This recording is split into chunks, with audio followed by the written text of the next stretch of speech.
Deixa eu começar aqui. Hoje, o que vai acontecer um pouquinho diferente dos outros dias é que o capítulo que vai ser tratado hoje me pareceu importante que nós dessemos uma aprofundada em um aspecto que ele vai trazer, que é o destrinchar de uma das perguntas do Livro dos Espíritos, tá? Então, hoje a gente vai trabalhar só um dos capítulos, que é o capítulo Insatisfação e Utopia. Deixa eu compartilhar com vocês.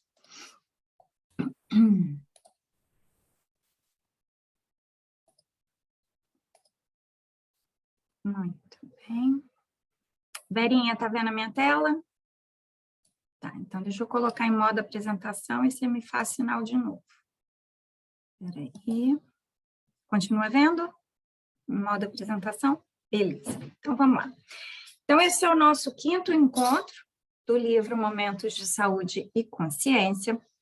Como todo encontro, a gente começa com a frase, né, que é o carro-chefe dessa primeira parte do livro, que é o Momentos de Saúde, onde a Joana nos diz: Jesus, em todo o Evangelho, exalta a harmonia moral e emocional da criatura perante a vida, como fator essencial para a sua salvação, o estado de saúde integral. Então, mais uma vez, lembrando, o entendimento de Joana para o termo salvação é esse estado de saúde integral.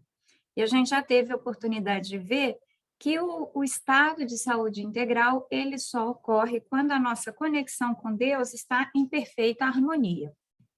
Então, existem momentos da nossa vida que nós nos sentimos extremamente bem conectados com Deus, outros menos, mas dizer que nós atingimos a saúde integral quer dizer que esse momento, esse estado não é um estado, ele é um ser, ele é permanente, tá? E para a gente alcançar esse estado, o que a gente precisa fazer? A harmonização, né? A harmonização moral e emocional. Lembrando que as palavras que a espiritualidade usa, elas não são em vão, então, se está separado moral e emocional, é porque são coisas diferentes. Então, a harmonia emocional é aquela harmonia dentro de você, e a harmonia moral é a harmonia entre você e as leis de Deus, né? As leis da vida.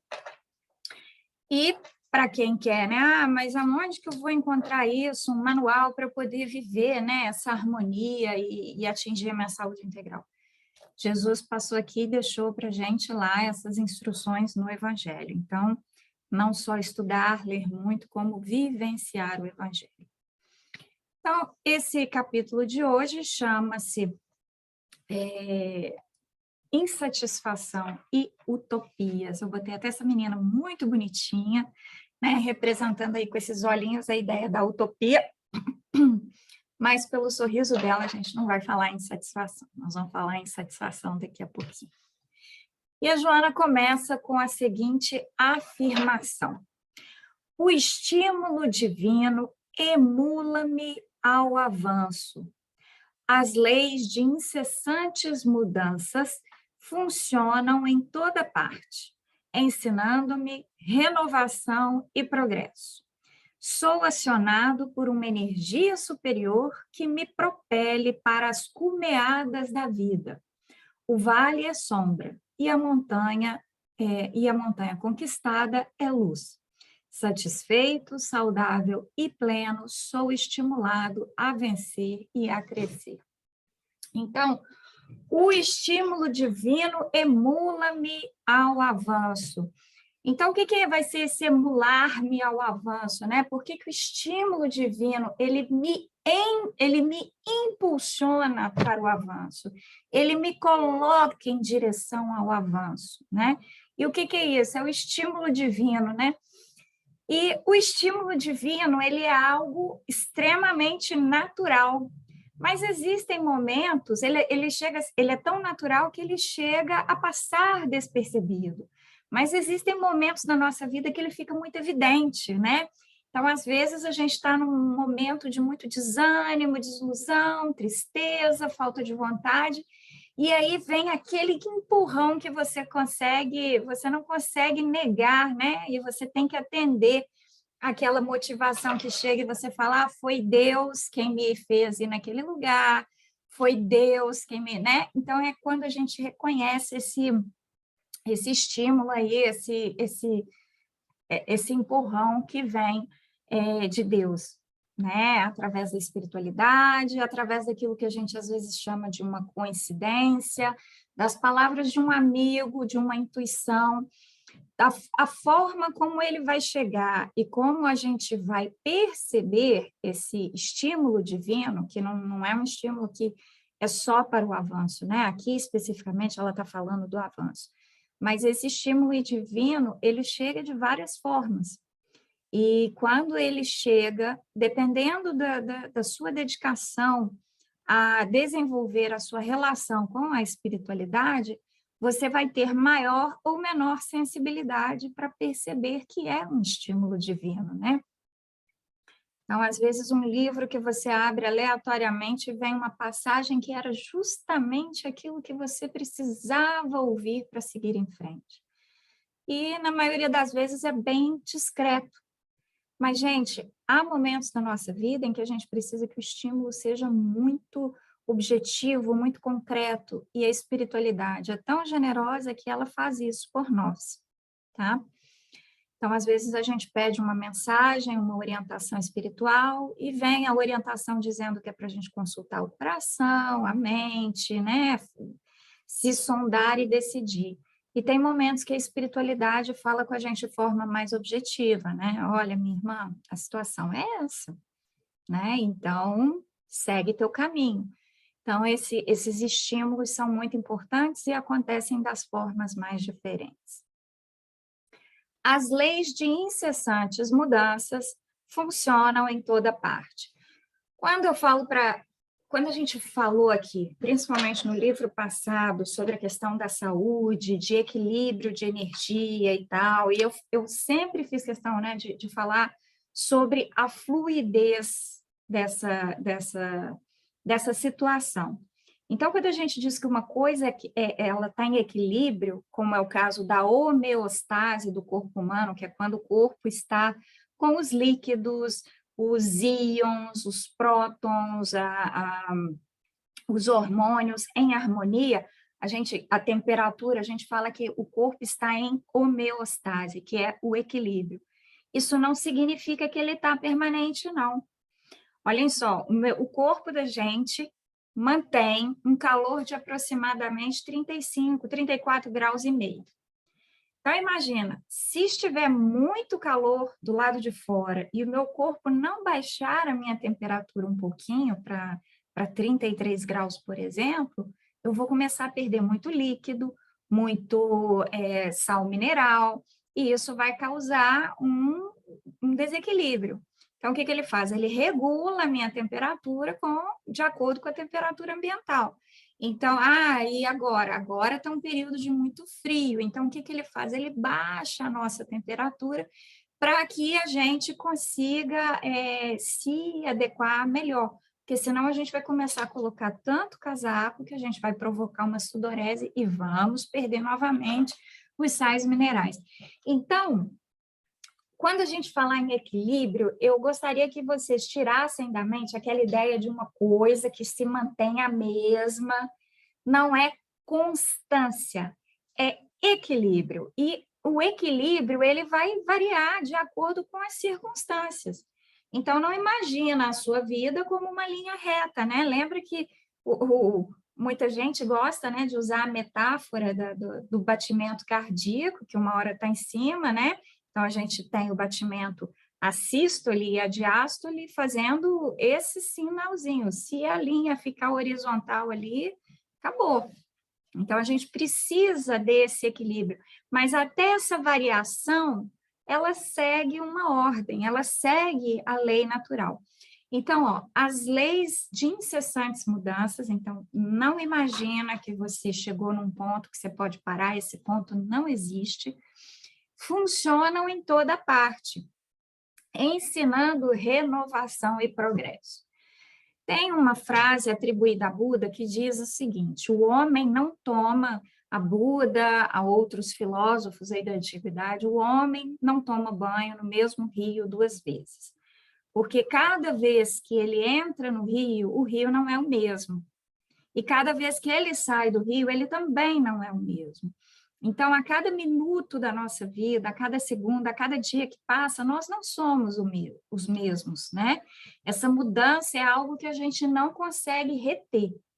O que importa é nós fazermos com que essa mudança seja uma mudança rumo ao progresso, numa velocidade que seja boa para nós, nem muito rápido e nem muito devagar, que seja uma velocidade adequada, que eu consiga assimilar e aproveitar o que é preciso e me desenvolver moral e espiritualmente.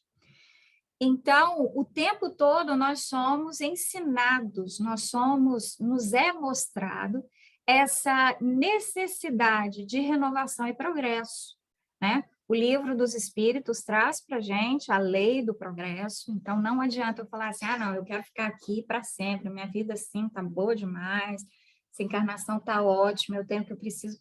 Não vai acontecer alguma coisa para te tirar, para te colocar em movimento, né? Então, às vezes vão acontecer coisas que a gente não gostaria que acontecessem, mas elas são necessárias para quê? Para nos impulsionar, para nos fazer sair do lugar.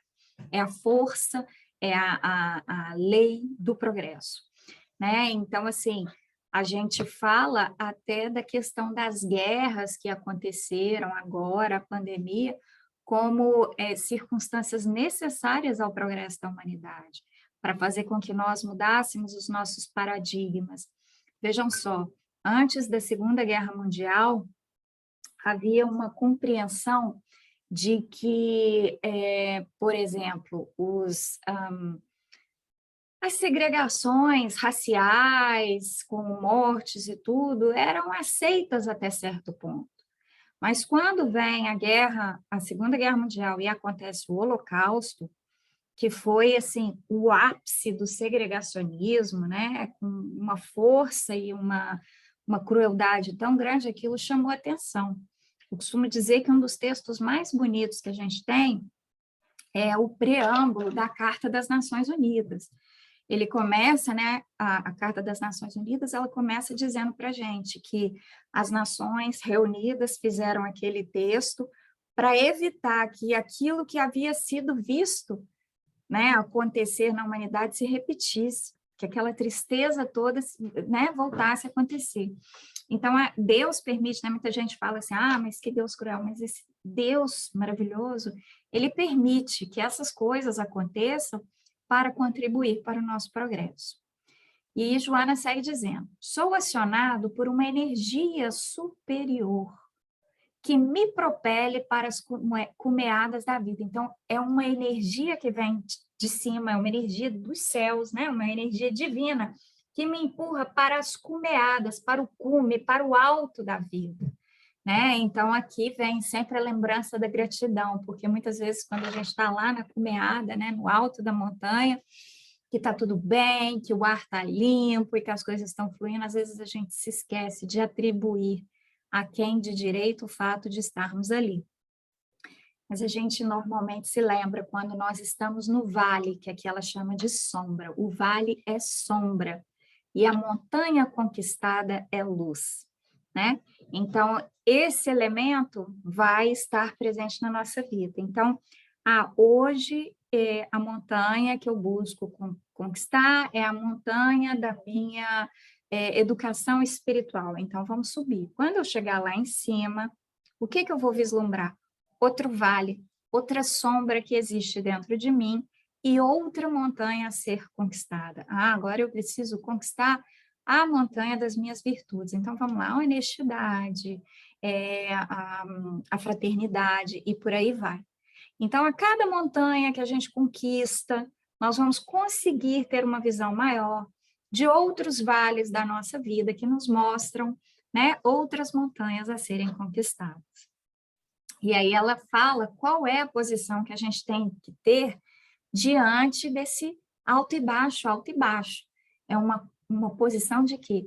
de satisfação, que é uma posição que nos vai manter saudáveis e plenos. Então, não é chegar lá em cima, na montanha, e falar assim, ai, agora eu alcancei, né, conquistei essa vitória e tal, e aí você olha lá o outro vale e fala, ai, não acaba mais.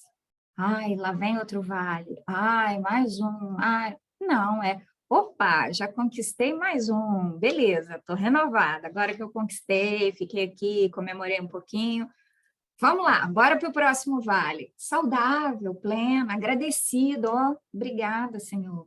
E aí, o que ele faz? Passado é referência. Então, eu olho para a montanha que eu conquistei e falo, conquisto, eu consigo. Quando eu estava no vale, antes daquela montanha, eu olhava para ele e falava assim, não vou dar conta. E cheguei e conquistei, então agora é mais uma.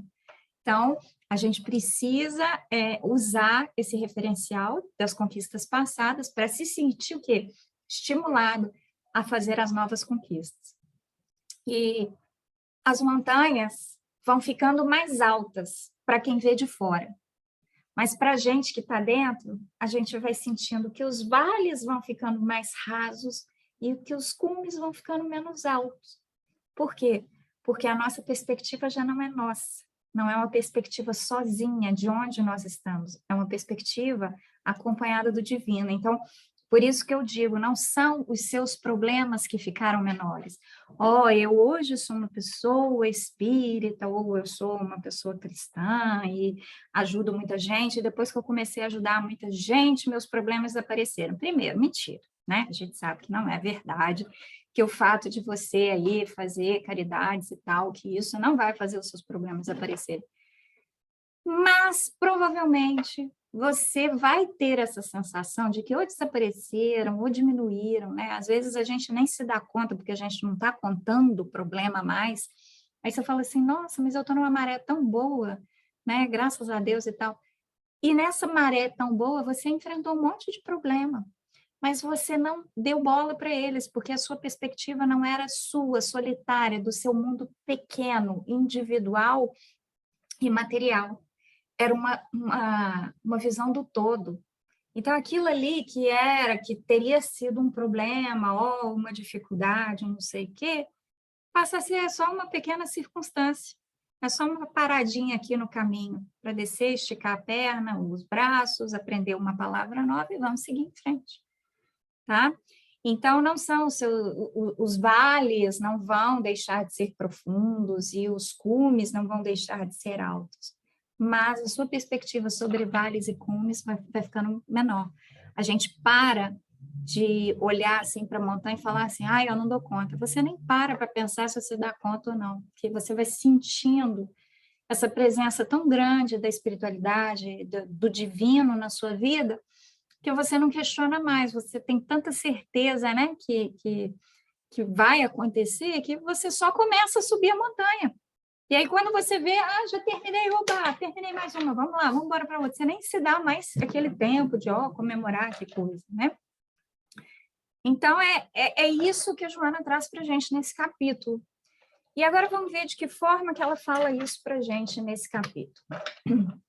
Ela diz assim, ela começa o capítulo com as explicações dela, falando que a insatisfação gera o desequilíbrio. A gente já viu que desequilíbrio aqui resulta em doença, né? O desequilíbrio, ele impacta o nosso campo energético e o nosso campo energético ficando desequilibrado, baixa a nossa imunidade e permite, né, que as nossas células se desorganizem. Então, ela fala, olha, insatisfação gera desequilíbrio, mas se o teu coração estiver no lugar certo, você vai perceber que você está sempre satisfeito. Gente, estar satisfeito não significa dizer que eu não quero mais nada. Eu posso estar muito satisfeita com a casa que eu moro e desejar ter uma casa maior, ou uma casa melhor, ou uma casa com uma localização diferente. Isso não é insatisfação. Não é. O que importa é que o fato de eu não estar naquela casa que eu quero, isso não impacta o meu humor, a minha alegria, a minha posição diante da vida.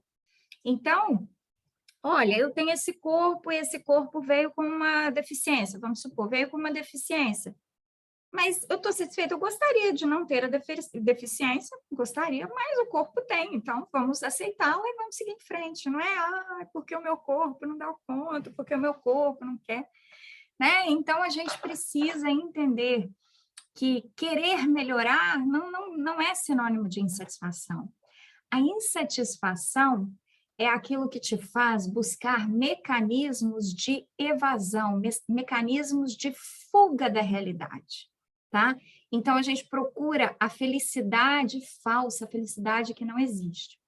Então, a gente vira e fala assim, olha, quando eu tiver uma casa no lugar tal, do tamanho tal, aí eu vou ser feliz. Pode ser que você consiga essa casa, e aí você vai ter a casa do jeito que você queria, no lugar que você queria, e ainda não vai ser feliz. Então, você vai escolher um outro mecanismo que te faça evadir, que te faça fugir daquela realidade. Você está colocando no ambiente externo a causa da tua felicidade. E isso vai gerar constante insatisfação. Sempre que a sua satisfação aqui, satisfação é entendida como felicidade, como contentamento. Sempre que a sua felicidade ou o seu contentamento depender de algo que está fora de você, ele vai ser falso, ele vai ser temporário, ele não vai ser suficiente. Então, é por isso que eu não posso buscar a minha felicidade em outra pessoa, em um relacionamento, em um trabalho, em um determinado cargo, em um determinado bem material, um carro, uma casa, um título, alguma coisa. Porque aquilo que está fora, eu não tenho controle. Então, se eu coloco que a minha felicidade depende do meu relacionamento, do meu casamento, e esse casamento que não depende só de mim, se acaba porque o meu marido faleceu ou porque o meu marido se separou de mim e tal, eu vou perceber que aquela satisfação é falsa, porque a verdadeira felicidade ela não se acaba. Então, é esse sentimento de plenitude consigo mesmo que vai te dar os elementos para poder viver um relacionamento no trabalho, ou amoroso, ou em família, que vai te trazer contentamento, porque o contentamento vai ser só a assimilação da sua realidade objetiva. Então, eu sou feliz, eu sou contente, me basta a família que eu tenho, o relacionamento que eu tenho, mas isso tudo vai depender de você. E aí, o que o ser humano tem feito muito, principalmente nesse mundo moderno, de redes sociais e tal? A gente acompanha muito, né, a vida das pessoas através das redes sociais, das fotos, das postagens, né, dos pensamentos. E aí a gente vê as pessoas estabelecendo metas inalcançáveis, o que vai gerar para elas uma frustração enorme, né? Então vai ficar, porque eu vi lá que vamos ver, porque eu vi lá que aquela modelo, ela fez aquela dieta e conseguiu emagrecer aquele tanto de quilos. Então, eu vou fazer a mesma dieta, vou emagrecer o tanto de quilos que ela emagreceu, e aí eu vou ficar bem, porque eu vou ficar com aquele corpão que ela está lá. Mas a sua realidade não é a dela, o seu metabolismo não é a dela, as circunstâncias que você vive não são as dela. Então, é muito difícil, você está criando para você uma meta inalcançável, né? Uma meta que está fora da sua realidade, porque você está se espelhando em algo que para você é fictício. Então, é aquela pessoa que tenta alcançar algo que não consegue alcançar ou algo que não vai trazer a felicidade. Então, você pega e, não, quando eu tiver aquele carrão importado e tal, aí eu vou ficar bem. Então, tá, então vamos lá, compra o carrão. Faz lá o parcelamento infinito do cartão. E aí, daqui a pouco, passou a novidade do carrão. E aí, passou a novidade do carrão, o financiamento ficou, ou às vezes você até quitou o financiamento, mas aquela felicidade completa e total que você achou que o carro ia trazer para você, não trouxe. Né? Então, a Joana chama atenção, gente, esse é um livro dos anos 90, ela já chama, nos anos 90, a gente tem que pensar que a rede social não era o que é hoje, né? Que as pessoas postam aqueles pratos de comida lindíssimos que elas estão comendo, e aí você fala assim, eu quero isso para mim. Só que aí você tem que analisar a realidade daquela pessoa, ela está ganhando dinheiro com aquilo, ela tem quem prepare aquilo para ela, ela não tem, sei lá, às vezes não tem filho para cuidar, ou se tem, não é ela que cuida. Então, assim, qual é a vida dessa pessoa, né?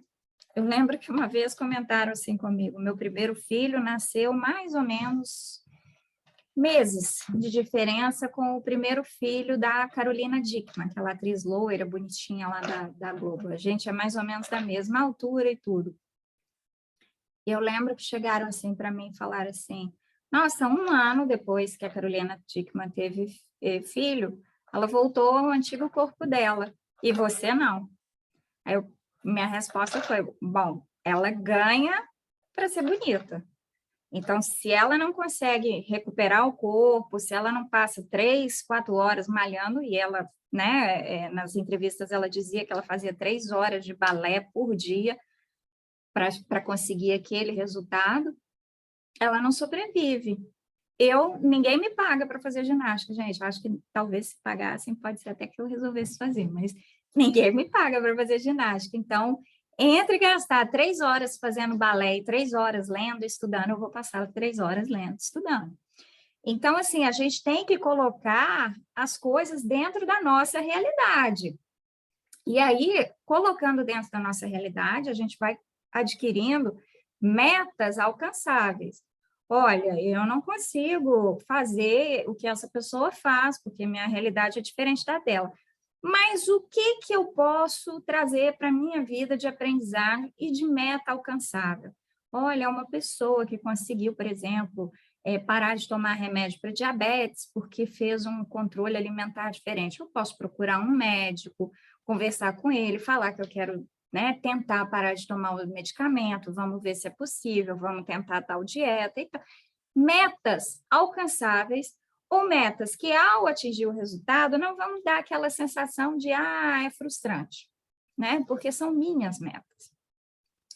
E ela fala que a gente coloca, a gente começa a colocar os nossos padrões numa perfeição que não existe, que a gente cria na mente da gente, para justificar a nossa infelicidade, né? Então, eu tenho uma prima muito, muito bonita, uma médica, mas ela tem um problema que, quando ela se olha no espelho, ela não consegue ver o conjunto e falar assim, nossa, eu sou uma mulher bonita, ou nossa, meu rosto é bonito e tal. Ela olha e fala, as minhas sobrancelhas não são simétricas, e aí ela vai e faz um procedimento para as sobrancelhas ficarem simétricas. Apareceu uma ruga que corre, faz um procedimento para tirar a ruga.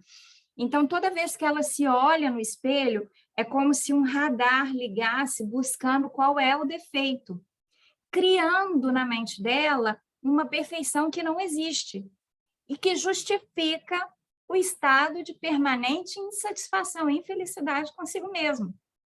Então, não adianta, né? Então, aqui, ó, o nosso corpo, se a gente passar uma linha aqui, ó, bem no meio e sair medindo tudo, a gente vai ver que ele não é simétrico. Inclusive, o padrão, os padrões de beleza, o nosso cérebro reconhece um padrão de beleza por simetria. Então, quanto mais simétrico o nosso rosto é, maior o cérebro reconhece. A gente chama de padrão de beleza porque o cérebro fica confortável quando a pessoa tem um lado do rosto parecido com o outro. Então, isso é conforto, isso não gera estranheza para o cérebro.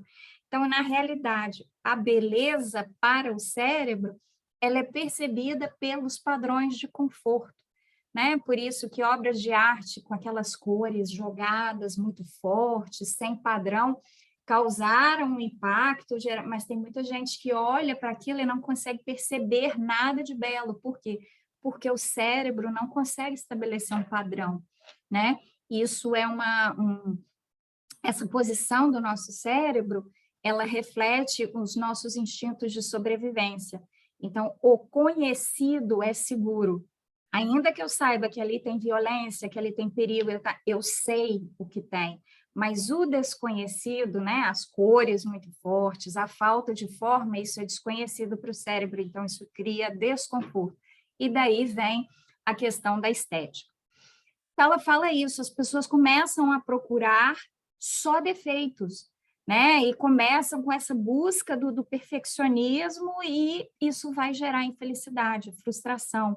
Elas se ocupam muito com o que elas gostariam de ser, gostariam de ter, gostariam de parecer e deixam de viver o que elas são. Então, não adianta.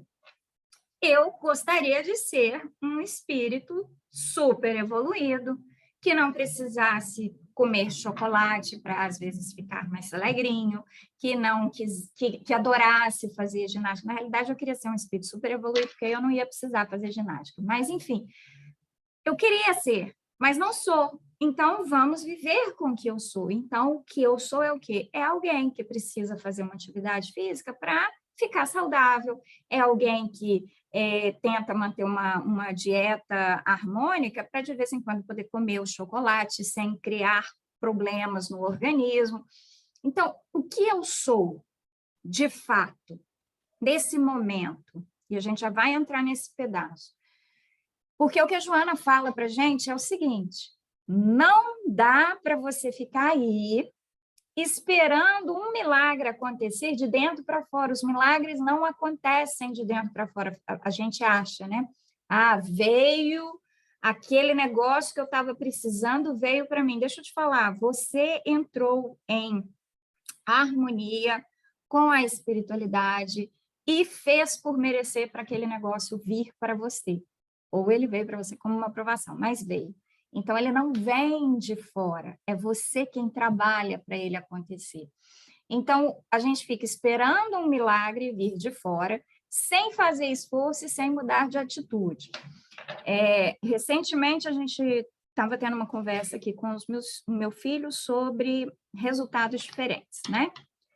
Vamos nos colocar no lugar dele. Você se esforça, você tem lá o seu esquema de estudar, vai, faz a prova, e o resultado não é bom. Aí a minha pergunta foi, você acha que o seu sistema de estudar tá bom? Que você deve manter? E aí, lógico, né, como todo bom adolescente, ele afirmou que sim. Aí eu falei, olha, se você fizer um bolo todas as vezes com os mesmos ingredientes, preparado da mesma forma, colocar no mesmo forno pelo mesmo tempo, sob a mesma temperatura, e ele queimar, e você repetir esse processo, ele vai queimar novamente. Se você quiser um resultado diferente, ou seja, que o bolo não queime, ou você vai ter que mudar a temperatura do forno, ou você vai ter que tirar ele antes do momento que você tinha tirado, ou você vai ter que untar a vasilha, mudar algum ingrediente, alguma coisa. Não tem como a gente obter um resultado diferente fazendo as mesmas coisas. Então, não adianta eu sentar na minha cadeirinha aqui, todos os dias eu leio aqui o meu evangelho e tal, faço a minha prece, começo o meu dia, saio lá fora, xingo o pessoal que parou o carro na porta, reclamo de quem não botou o lixo no lugar certo e tal, não sei o quê. E no final do dia eu quero estar me sentindo bem, com a mente leve, toda equilibrada, encontrar um ambiente bom. Isso só vai acontecer quando eu me esforçar. Quando eu sair lá fora e ver aquele carro parado no lugar errado e pensar, oh, meu Deus, essa pessoa, né, ela deve ter alguma dificuldade e tal, ou não pensar nada e falar, tomara que um dia ele consiga perceber que isso não está legal. E desejar que as pessoas se conscientizem sobre colocar o lixo no lugar certo, e chegar no trabalho e mudar a minha posição.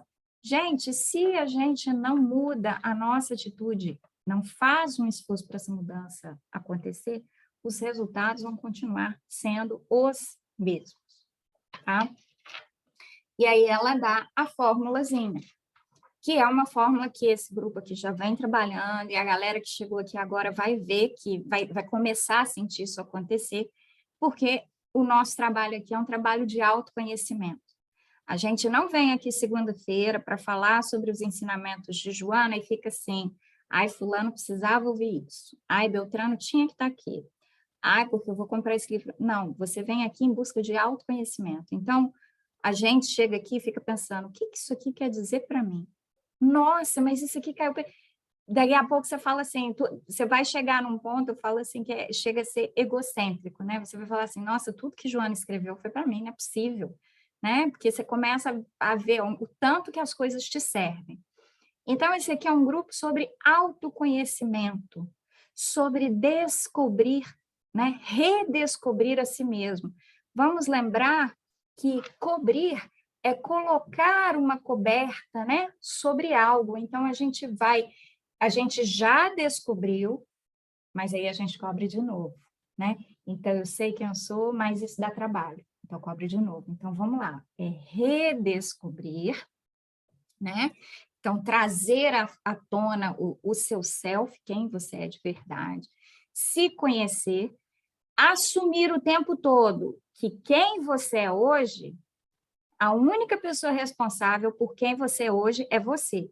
Então, aqui não há lugar para atribuição de culpa, que é até o último item ali que eu já estou antecipando. Atribuição de culpa, transferência de responsabilidade ou comiseração.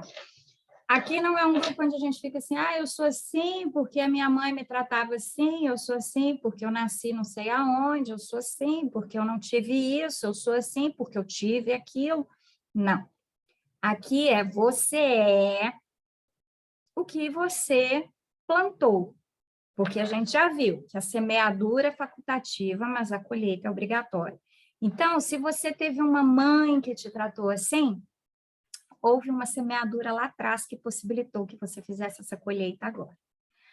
Mas eu nasci num ambiente que é assim? Mais uma vez, houve uma semeadura que permitiu que você colhesse isso. Então, se você quer garantir, né, que a sua próxima colheita seja uma colheita mais tranquila, trabalhe na sua semeadura agora, né? E aí aqui a gente não transfere culpa. Então, a gente não fica, por causa porque foi minha mãe, porque foi meu pai, porque foi meu ex, porque foi não sei o quê, porque é meu filho, porque... Não. Aqui a gente não transfere culpa. E aqui a gente também não faz autocomiseração. É porque eu sou uma pessoa imperfeita, porque eu não consigo melhorar, porque eu não consigo mudar. A culpa é minha, eu faço tudo errado. Não, aqui também não tem isso. Aqui o que a gente tem é assunção de responsabilidade. Nossa, errei, peraí, deixa eu ver como é que eu posso consertar. Se eu não estou conseguindo ver, vamos aqui pedir espiritualidade para me dar uma oportunidade, para me mostrar um jeito de reparar isso aqui, de melhorar e trabalhar. Aqui, eu comigo mesmo sou uma pequena empresa, e aqui tem um programa de autovalorização do empregado, que sou eu. Né? Eu trabalho para mim mesma, então eu vou me autovalorizar. Karina, você conseguiu? Parabéns, abraço, estrelinha, medalhinha, bolinho de chocolate, né? Então, vamos lá. E como é que a gente faz a avaliação nesse programa de autovalorização, né, do ser? Através de seleção e análise. Então, eu vou pegar lá as atividades que essa funcionária aqui faz para mim, a Karina. Karina, o que você faz por você, por sua evolução espiritual, por você, por sua melhoria? Você tem o seu trabalho, você tem a maternidade, você tem a vivência com seus pais, você tem os seus compromissos com os seus amigos, você tem a sua relação com os bens materiais, com o meio ambiente, com os animais. E aí eu vou selecionar esses episódios, vendo aqueles que são necessários fazer uma análise. Então, olha só, nesse quesito aqui, ó, relacionamento com os animais, nossa, Karina, você brilhou, hein? Nossa, nota 10, está cuidando super bem dos animais, do meio ambiente, separando lixo, fazendo coleta seletiva. Olha, que bacana, hein? Muito bem. E olha só esquisito aqui, ó. Relação com familiares. Tem um negocinho aí que não está tão bom. Então, vamos analisar isso aqui, né? Vamos ver o que precisa melhorar. E tem aquele outro requisito lá, maternidade. A maternidade está num caminho bom e tal, agora não é hora de perder tempo com análise, porque não tem nada de muito espetacular aqui para mexer. Então, nós vamos ver daqui a pouco, Santo Agostinho vai falar para a gente, faz isso, faz essa análise todo dia. separa o que é relevante e o que não é relevante dos acontecimentos do dia, né? Tipo assim, aonde eu errei e aonde eu mandei muito bem. Agora, aquela coisa que ficou ali e tal, tranquila, então tá, então beleza, ó, mandou bem, vamos continuar. Agora, onde você brilhou, vamos parar e vamos analisar por que você brilhou, o que aconteceu diferente. Ah, você aqui, foi feio, hein? Então, vamos analisar. Então, esse programa de autovalorização, a gente vai fazer assim, selecionando eventos, situações do nosso dia a dia, da nossa vida. E um lugar ótimo para acontecer isso aqui, gente, é na psicoterapia. É você, imagina, você fazer esse trabalho e não fazer ele sozinho. Quem vai atribuir a nota, os resultados, identificar os fatores de melhoria? Você. O terapeuta vai estar ali para te guiar. Olha, desses eventos todos, vamos ver esse aqui. E aí ele vai com você sentar, te ajudar, te orientar na análise. Então, a psicologia espírita é essa psicologia direcionada para a evolução do espírito, né? E aí você faz o enfrentamento de quem você é. Você se olha no espelho, você se reconhece. E aí, a partir daí, você toma as medidas necessárias para a sua melhoria. Você se reconhece enquanto espírito em evolução. O que isso quer dizer? Quer dizer que hoje você foi melhor do que ontem, mas que você ainda vai ser melhor amanhã. Ou seja, você está num processo de desenvolvimento, né? E aí você começa a estabelecer metas possíveis, né? Ah, eu quero chegar nessa minha encarnação a ser um ser iluminado como Buda. Olha, não estou dizendo que não vai acontecer, mas a possibilidade é bem pequena. Então, vamos colocar metas pequenas? Vamos começar fazendo coleta seletiva? Ou vamos começar com uma alimentação assim bem frugal, bem somente o necessário? Vamos começar limpando esse guarda-roupa e tirando e ficando exatamente com aquilo que você necessita para sobreviver? Então, depois que a gente passar dessa etapa aqui, a gente volta a revisar a meta do eu quero ser um ser iluminado ainda nessa existência, né? Então, assim, pode acontecer, pode, e se acontecer vai ser ótimo, a gente vai adorar contar para as pessoas que a gente conheceu você e tal, mas tem que ser passinho por passinho, tá?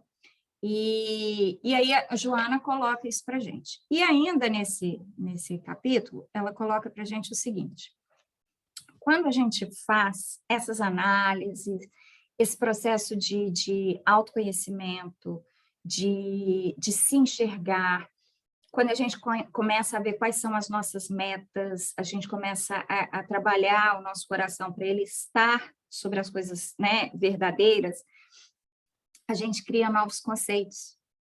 Então, antes, o meu conceito de felicidade era ser uma pessoa assim, assim, assado, com um emprego assim, com... Antes, por exemplo, vamos falar aqui um exemplo bem aberto. Antes, a minha ideia de profissional bem-sucedido era uma pessoa que tivesse chegado no ápice de uma carreira, assim, que ela fosse uma referência na carreira dela, uma carreira para a qual ela tivesse dedicado toda a vida profissional dela, ela conseguisse o destaque e o reconhecimento e, obviamente, que ganhasse bem por isso. Essa era a minha ideia de ser um profissional de sucesso. E eu nunca consegui ser esse profissional de sucesso. Então, eu tinha uma frustração muito grande.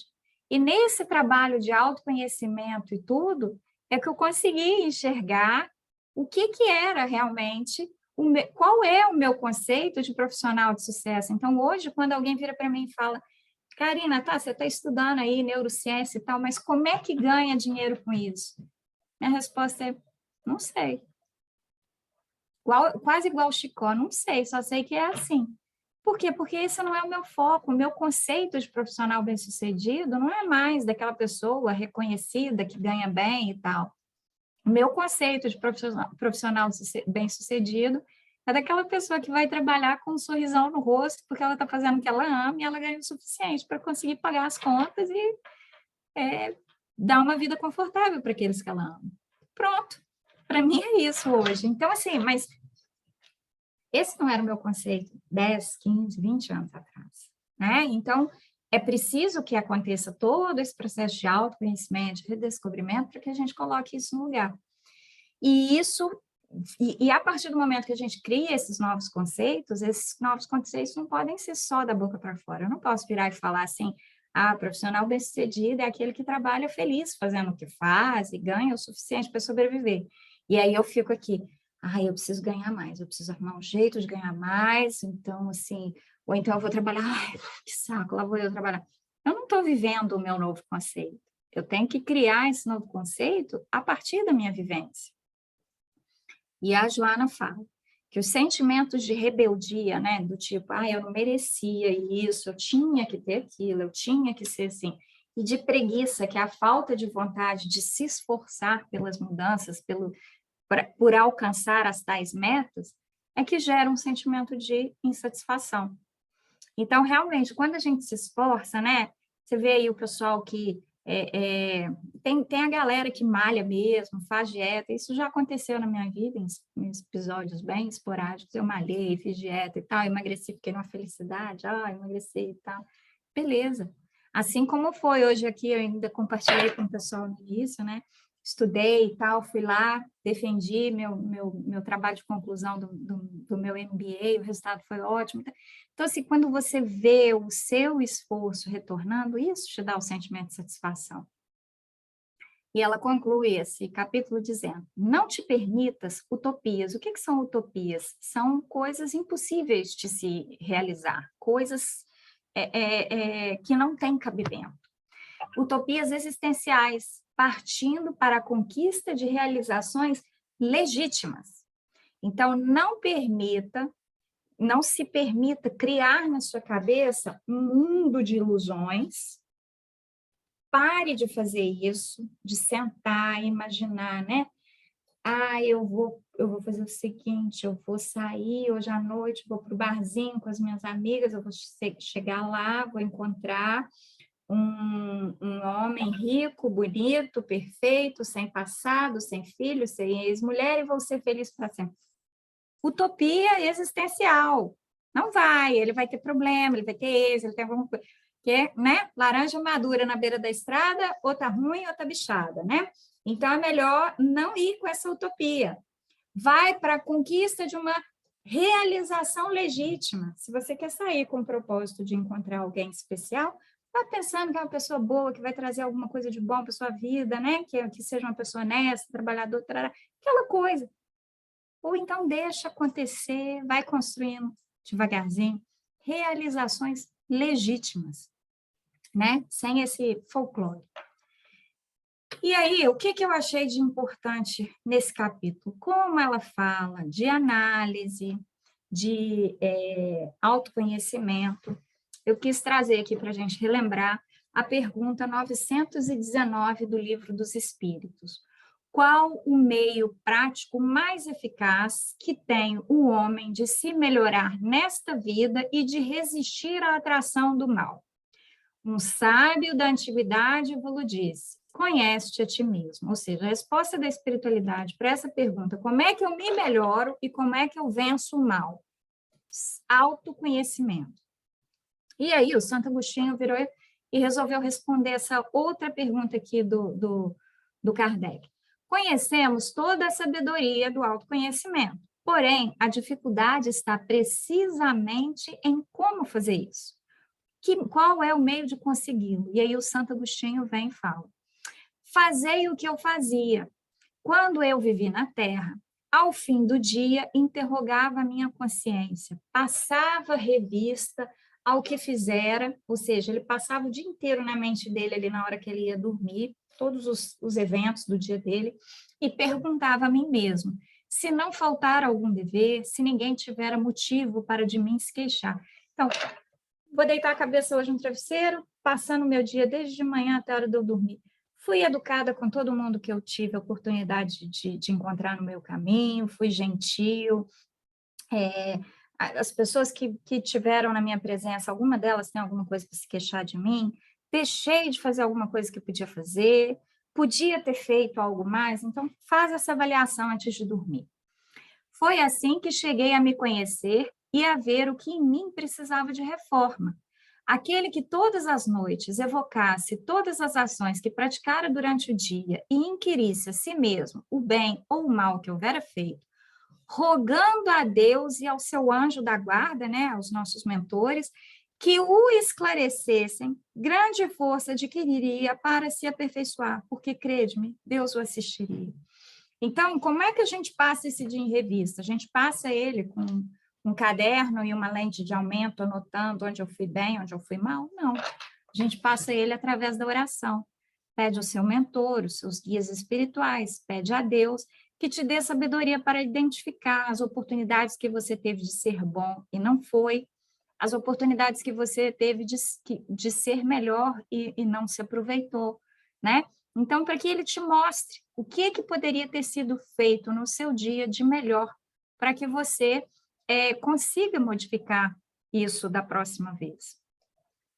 E aí ele coloca, dirigi, pois, a vós mesmos perguntas, interrogai-vos sobre o que tendes feito e com que objetivo, né? Que foi que eu fiz e por que eu fiz isso e para que eu fiz isso? Procedestes em tal ou tal circunstância, sobre se fizeste alguma coisa que feita por ontem, censurarias. Esse exercício aqui é ótimo. Se você não sabe se o que você fez, né? Que né, no fundo a gente sabe, a gente só fica assim, não sei se o que eu fiz foi certo ou errado. Aí você coloca, peraí, se tivessem feito comigo, eu ia ter gostado? Não, então não foi legal. Eu acho que tá tudo bem, então beleza, então tá tudo bem. Sobre se obraste alguma ação que não ousarias confessar, tem alguma coisa que você fez no dia de hoje que você não teria coragem de contar? Né? Então, não foi legal. Perguntai ainda mais, se aprovesse a Deus chamar-me nesse momento, se chegasse, né, a hora do meu desencarne agora, eu teria alguma coisa para temer, né? O olhar de alguém que já desencarnou, alguém que está encarnado, que ia falar assim, ao entrar de novo no mundo dos espíritos, onde nada pode ser ocultado, né? Então, eu ia ficar com vergonha de estar sentada ali do lado do pessoal, olhando aquela telinha lá onde passa a minha vida. Porque o que passou lá atrás, quando eu ainda não tinha o conhecimento que eu tinha hoje, a gente vai conseguir chegar num acordo, mas se ele me mostrar coisas que eu fiz essa semana e não devia ter feito, eu vou ficar com vergonha, né? Então, o que eu quero chamar a atenção desse trecho aqui, que a gente vai continuar lendo ele, é pergunte-se, questione. Isso aqui é a máxima da filosofia. Pergunta o porquê, o para quê, o de onde, o quê, tá? Examinai. Aqui. Me ajuda aí. Examinai o que pudestes ter obrado contra Deus, depois contra o vosso próximo e finalmente contra você. As respostas vos darão ou descanso para a vossa consciência, porque você está dentro aí do limite do tolerável, ou a indicação de um mal que precisa ser curado. O conhecimento de si mesmo, portanto, é a chave do progresso individual. Mas, direis, como há de alguém julgar-se a si mesmo? Não está aí a ilusão do amor próprio para atenuar as faltas e torná-las desculpáveis, né? Eu fiz isso porque a minha mãe me tratou assim, então, né? O avarento se considera apenas econômico e previdente, os orgulhosos julgam que em si só há dignidade, isso é muito real, mas tens um meio de verificação que não pode iludir você. Então, qual que é? Qual que é o meio de verificação que eu posso usar? Quando você não souber, né, o valor de alguma das vossas ações, inquirir como a qualificaria se fosse praticado por outro. Se outra pessoa tivesse, nesse momento aqui, negado esse dinheiro para essa pessoa, eu ia dizer que ele estava sendo econômico ou eu ia dizer que ele estava sendo avarento? Se essa pessoa, ao fazer assim, se comportar assim, eu ia dizer que ele estava sendo orgulhoso ou que ele estava só preservando a dignidade dele? Transfere para você avaliar a situação de fora, tá? Se a censurais noutrem, não na poderia ter por legítima quando for, diz o seu autor, pois que Deus não usa de duas medidas na aplicação da justiça. Procurai também saber o que dela pensam os vossos semelhantes. E eu já falei, atenção com quem você conversa, pedindo opinião sobre a sua vida. Às vezes eu vou dizer fulano, o que você acha? E já vou perguntar para aquela pessoa que eu sei que vai dizer que eu estou certa e que eu fiz bem. Conversa com aquela pessoa que você sabe que vai te dizer a verdade. Se você foi bem, ela vai dizer que você foi bem. Se você não foi bem, ela vai te chamar atenção para isso. E não desprezeis a opinião dos vossos inimigos, porquanto esses nenhum interesse têm em mascarar a verdade, e Deus, muitas vezes, coloca alguns deles do seu lado como um espelho, a fim de que sejais advertidos com mais franqueza do que faria um amigo. Então, usa os seus inimigos como fonte de autoconhecimento. Perscrute, ou seja, né, pergunte, indague, conseguintemente, a sua consciência, aquele que se sinta possuído do desejo sério de melhorar-se. Então, se você quer realmente se melhorar, faça muitas perguntas. Tire de você os seus maus pendores, como do jardim se arranca as ervas daninhas. Dê balanço no seu dia moral, que é aquilo que ele faz, né, no final do dia, de avaliar tudo que ele fez. É exemplo do comerciante. Veja as perdas, os lucros. Eu vos asseguro que a conta deste será mais avultada que a daqueles. Se você vai ser mais avultada do que a daquelas. Então, a conta dos lucros ela é maior do que a das perdas, mas a gente tem a natureza, né, de focar no que foi ruim no dia. Então, quando aconteceu alguma coisa muito ruim no seu dia, que está te machucando de alguma forma, para e lembra do restante do seu dia, que você vai se dar conta do tanto de bênção que aconteceu, e aquilo ali foi uma coisinha só, para você não se apegar ao que foi ruim. Se puder dizer que foi bom o seu dia, poderá dormir em paz e aguardar sem receio o despertar na outra vida. Formulai, pois, de vós para convosco, questões nítidas e precisas e não temeis multiplicá-las. Olha a questão das perguntas, pergunte-se, pergunte-se. Justo é que se gastem alguns minutos para conquistar uma felicidade interna. Então, o tempo que a gente gasta fazendo autorreflexão não é tempo jogado fora, é tempo investido. Não trabalhais todos os dias com o fito de juntar haveres que vos garantam repouso na velhice? Não constitui esse repouso o objeto de todos os vossos desejos, o fim que vos faz suportar fadigas e privações temporárias? Pois bem, que é esse descanso de alguns dias, turbado sempre pelas enfermidades do corpo, em comparação com o que espera o homem de bem? Não valerá este outro a pena alguns esforços? Sei haver muitos que dizem ser positivo o presente em certo futuro. Então, aqui ele está falando, olha, você gasta tempo e energia todo dia trabalhando para ter uma velhice tranquila, uma velhice física tranquila. Vale a pena gastar um pouco de tempo, todos os seus dias também, fazer um esforço todos os dias para garantir uma vida espiritual, né, após essa aqui, tranquila também. Ora, esta é exatamente a ideia que estamos encarregados de eliminar do vosso íntimo, visto desejarmos fazer que compreendais esse futuro, de modo a não restar nenhuma dúvida em vossa alma. Por isso que foi que primeiro chamamos a vossa atenção por meio de fenômenos capazes de ferir-vos os sentidos, e que agora vos damos instruções, que cada um de vós se acha encarregado de espalhar. Com esse objetivo é que ditamos o Livro dos Espíritos. Então, eles estão falando para aquelas pessoas que usam a desculpa, eu estou investindo no hoje porque o amanhã é incerto, eles estão dizendo, olha, a gente veio, a gente se manifestou e depois a gente ainda ditou a obra espírita. Então, nós já garantimos que o futuro também é certo. Então, da mesma forma que você investe aqui, você deve investir no além, né? No acolá. Então, é isso. Vou encerrar aqui a gravação.